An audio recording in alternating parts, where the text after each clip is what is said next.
Assalamualaikum warahmatullahi wabarakatuh. Perkenalkan, nama saya Ristiawati dengan nomor NIM 28920505104 dari Prodi Manajemen Mata Kuliah Ekonomi Syariah oleh dosen pengampu Bapak Imhar MM. Semester 4 Fakultas Ekonomi dan Bisnis Universitas Pancasakti Bekasi. Video kali ini dibuat bertujuan untuk memenuhi salah satu tugas UTS dari mata kuliah Ekonomi Syariah oleh dosen pengampu Bapak Imhar MM. Pada video kali ini saya akan membawakan materi tentang perkembangan ekonomi Islam di Indonesia. Perkembangan ekonomi Islam di Indonesia. Dalam bentuk praktek, ekonomi Islam telah berkembang dalam bentuk lembaga perbankan dan juga lembaga-lembaga Islam non-bank lainnya. Sampai saat ini, lembaga perbankan dan lembaga keuangan Islam lainnya telah menyebar ke 75 negara, termasuk ke negara barat di Indonesia. Perkembangan pembelajaran dan pelaksanaan ekonomi Islam juga telah mengalami kemajuan yang pesat. Pembelajaran tentang ekonomi Islam telah diajarkan di beberapa perguruan tinggi negeri maupun swasta. Perkembangan ekonomi Islam telah mulai mendapat momentum sejak didirikannya Bank Muamalat pada tahun 1992. Berbagai undang-undangnya yang mendukung tentang sistem ekonomi tersebut pun mulai dibuat, seperti Undang-Undang Nomor 7 Tahun 1992 tentang perbankan sebagaimana yang telah diubah dalam Undang-Undang Nomor 10 Tahun 1998 dan Undang-Undang Nomor 23 Tahun 1999 tentang Bank Indonesia, bahkan mendapat dukungan langsung dari Bapak Wakil Presiden Indonesia Yusuf Kala. Materi pembahasan yang pertama ada sejarah berdirinya ekonomi Islam, yang kedua tantangan ekonomi Islam dalam menghadapi perkembangan ekonomi global, yang terakhir adalah posisi FOSSEI dalam pembumian ekonomi Islam untuk kemajuan ekonomi Indonesia. Sejarah berdirinya ekonomi syariah. Pada sekitar tahun 1911 telah berdiri organisasi Syarikat Dagang Islam yang beranggotakan tokoh-tokoh atau intelektual muslim pada saat itu. Serta ekonomi Islam ini sesuai dengan pedoman seluruh umat Islam di dunia, yaitu di dalam Al-Quran, yang mengatakan bahwa jika kamu akan bermuamalah, hendaklah kamu menuliskannya dengan benar, dan hendaklah orang yang berutang itu mengimlakannya atau apa yang akan ditulis itu, dan janganlah orang itu mengurangi sedikit pun dari utangnya. Jika orang yang mengutang itu lemah akalnya atau lemah keadaannya atau tidak mampu mengimlakannya, maka hendaklah walinya yang mengimlakannya dengan jujur. Selain itu juga harus didatangkan 2 orang saksi dari orang laki-laki. Jika tidak ada, maka boleh dengan seorang laki-laki dan 2 orang perempuan dari saksi-saksi yang kamu kehendaki. Dan janganlah saksi itu enggan memberikan keterangan apabila mereka dipanggil, dan janganlah engkau jemu menulis utang itu baik kecil maupun besar sampai batas waktu pembayarannya, kecuali jika muamalah itu diperdagangkan tunai kamu, maka tidak ada dosa bagi kamu jika kamu tidak menuliskannya, dan persaksikanlah apabila kamu berjual beli, dan janganlah menulis dan saksi saling menyebutkan. Quran Surat Al-Baqarah ayat 282. Perkembangan ekonomi Islam yang semakin marak ini merupakan cerminan dan kerinduan umat Islam di Indonesia. Ini khususnya seorang pedagang, berinvestasi, bahkan berbisnis yang secara islami dan diridhoi Allah Subhanahu wa Ta'ala. Dukungan serta komitmen dari Bank Indonesia dalam keikutsertaannya dalam perkembangan ekonomi Islam dalam negeri pun merupakan jawaban atas gairah dari kerinduan yang telah menjadi awalan bergeraknya pemikiran dan praktek ekonomi Islam di dalam negeri, juga sebagai pembaharuan ekonomi dalam negeri yang masih penuh kerusakan ini, serta awal kebangkitan ekonomi Islam di Indonesia maupun di seluruh dunia. Misalnya di Indonesia, berdiri Bank Muamalat tahun 1992.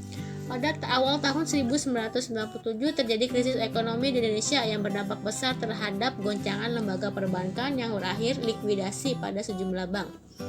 Bank Islam atau Bank Syariah malah bertambah semakin pesat pada tahun 1998. Sistem perbankan Islam Sistem perbankan Islam dan gerakan ekonomi Islam di Indonesia mengalami kemajuan yang sangat pesat. Yang kedua, tantangan ekonomi Islam dalam menghadapi perkembangan ekonomi global.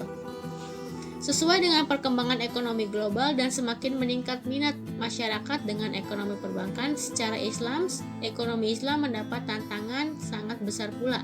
Setidaknya ada 3 tantangan yang harus dihadapi, yaitu pertama, ujian di atas kredibilitas sistem ekonomi dan keuangannya. Kedua, bagaimana sistem ekonomi Islam dapat meningkatkan dan menjamin atas kelangsungan hidup dan kesejahteraan seluruh umat, dapat menghapus kemiskinan dan pengangguran di Indonesia ini yang semakin marak, serta dapat memajukan ekonomi dalam negeri yang masih terpuruk dan dinilai rendah oleh negara lain.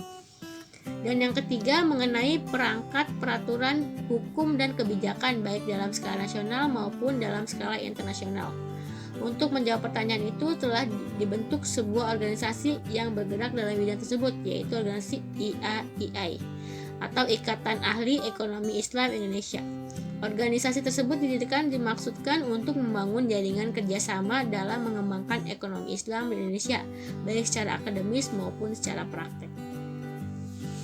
Perkembangan lembaga perbankan dan keuangan syariah mengalami kemajuan yang sangat pesat dan menunjukkan ketangguhannya dalam masa krisis moneter dan mewujudkan data-data kemajuan yang fantastis.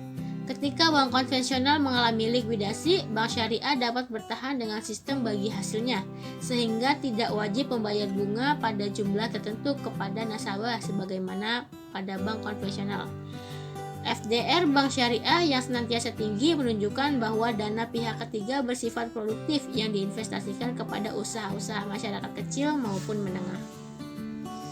Menurut Ketua Ikatan Ahli Ekonomi Islam Indonesia atau IAIE dan Wakil Sekjen MES Pusat Bapak Agustianto menyebutkan bahwa setidaknya ada 5 masalah dan tantangan yang dihadapi ekonomi Islam saat ini. Yang pertama, masih minimnya pakar ekonomi Islam berkualitas yang menguasai ilmu-ilmu ekonomi modern dan ilmu-ilmu syariah secara integratif.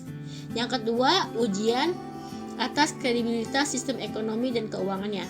Yang ketiga, perangkat peraturan hukum dan kebijakan baik dalam skala nasional maupun skala internasional masih belum memadai. Yang keempat, masih terbatasnya perguruan tinggi yang mengajarkan ekonomi Islam dan masih minimnya lembaga training dan konsulting dalam bidang ini, sehingga SDM di bidang ekonomi dan keuangan syariah masih terbatas dan belum memiliki pengetahuan ekonomi syariah yang memadai. Yang kelima, ada peran pemerintah baik eksekutif maupun legislatif masih rendah terhadap pengembangan ekonomi syariah karena kurangnya pemahaman dan pengetahuan mereka tentang ilmu ekonomi Islam. Yang ketiga, ada posisi FOSEI dalam pembumian ekonomi Islam untuk memajukan ekonomi Indonesia. FOSEI sebagai organisasi mahasiswa pertama yang mempunyai visi pembumian ekonomi Islam di Indonesia merupakan organisasi yang merupakan peran penting dalam menanggapi setiap perubahan ekonomi global sekaligus menanggapi perkembangan ekonomi Islam yang semakin pesat. FOSEI sebagai organisasi pembumian ekonomi Islam juga organisasi pengkaderan para aktivis ekonomi Islam, bahwa FOSEI memiliki peran penting dalam partisipasinya menghadapi permasalahan serta tantangan tersebut. Dengan melakukan riset atau penelitian, mengadakan kajian dan diskusi yang akan memunculkan ide-ide cemerlang, serta forum-forum besar yang diadakan bersama untuk membahas dan mencari solusi atas permasalahan ekonomi tersebut. Selain itu, dengan memperluas gerakan langkah dakwahnya ke tingkat SMP, SMA, pondok pesantren hingga sampai terjun ke masyarakat umum secara langsung, FOSEI yang dalam gerak dakwahnya minimal bisa memberikan pengaruh positif di tingkat kampus, seperti dimulai mengedukasi mahasiswa di kampus tersebut dari mulai mengenalkan dan memberikan pengetahuan bagaimanakah seharusnya kegiatan ekonomi yang sesuai dengan syariah itu. Dalam setiap kegiatannya, FOSEI selalu membahas isu-isu terkini baik isu perekonomian Indonesia maupun perekonomian global, baik melalui seminar, talk show, diskusi, kajian, juga menyertakan isu-isu tersebut sebagai tema lomba karya tulis. Sehingga diharapkan melalui karya tulis tersebut muncul ide-ide brilian sebagai solusi atas permasalahan tersebut, khususnya masalah ekonomi. Seperti pada Terminals di Riau bulan Maret kemarin, dalam acara seminar adanya membahas mengenai permasalahan krisis global juga terkait peningkatan kualitas SDM ekonomi Islam Indonesia. Hal tersebut mencerminkan bahwa masyarakat telah mengenal dan memulai meyakini bahwa solusi atas permasalahan ekonomi yang terjadi, baik terkait krisis, inflasi, pengangguran, kemiskinan, dan lainnya, yaitu sistem ekonomi yang berjalan sesuai dengan syariah Islam, adalah solusinya. Sistem ekonomi yang berjalan pada masa Rasulullah SAW hanya perlu kerjasama dari seluruh penggiat ekonomi Islam di seluruh Indonesia untuk bersama-sama mewujudkan tercapainya keadilan dan kesejahteraan bagi semua kalangan masyarakat dengan terwujudnya sistem ekonomi Islam. Ya teman-teman, itulah materi dari saya. Kurang lebihnya mohon maaf. Izin pamit undur diri. Wassalamualaikum warahmatullahi wabarakatuh.